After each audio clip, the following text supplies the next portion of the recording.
Čaute ľudia, vítam vás pri mojom ďalšom videu. Dneska si zahráme Pet Simulator 99 a ukážeme si môj klan, takže dajte odber, dajte like a my už ideme na video. Takže ľudia, ako môžete vidieť, tu je môj klan, máme 1480 pointov, je to celkom dosť, máme ešte nezaplnený celý klan, máme ešte 6 voľných miest, takže máme ešte dosť veľkú šancu ísť do top 100. Keď sa pozriem na Klan, má 2360 pointov, čo sa akože celkom ešte dá. A keď sa pozriem, že koľko dní ešte máme, tak máme na to ešte to dosiahnuť 8 dní, čo je ako celkom dosť, takže dúfam, že to dosiahneme. Takže píšte do komentárov vaše nicknamy a keď sa pozriem do top 13, tak je tu jediný český klan v Army LP, takže to je dosť paráda, že Češi sa dostali do top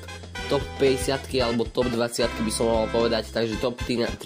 sú, takže to je paráda. Takže ľudia, máme ešte 6 voľných miest, ako môžete vidieť, lebo plná kapacita je 75, ako tu nám môžete vidieť, no takže píšte do komentárov vaše nicknamy a ja vám pošlem invite a dúfam, že ak sa pozráte na toto video niekto z môjho klanu, choďte okamžite farmiť tie pointy, lebo nemáme veľa času, máme už iba 8 dní, minimálny počet je 30 stars, takže ľudia, poďte farmiť a budem rád, keď budeme v top 100. Minulé Clan Wars sme sa tam dostali, myslím, že do top 89 sme sa dostali, takže to je dosť paráda, že sme to dali, takže verím, že aj v týchto Clan Warsoch sa dostaneme do top 100 a budeme ako jediný slovenský klan, lebo ani som nevidel v minulých Clan Warsoch, že by tam bol nejaký slovenský klan. Keď sa tu pozriem, tak tu je Tnocko, ďalší český youtuber, potom keď sa pozriem ešte nižšie, tu je Balz, Hypo, nejaký klan, ten vôbec nepoznám, že kto to je, a potom už tu ďalšieho asi nikoho nevidím, koho takého českého tvorcu tu nevidím, takže ani jeden slovenský klan tu nie je, takže ľudia, verím tomu, že sa tam dostaneme ako jediný slovenský klan a bola by to fakt paráda. Takže ľudia, majte sa pekne a čaute.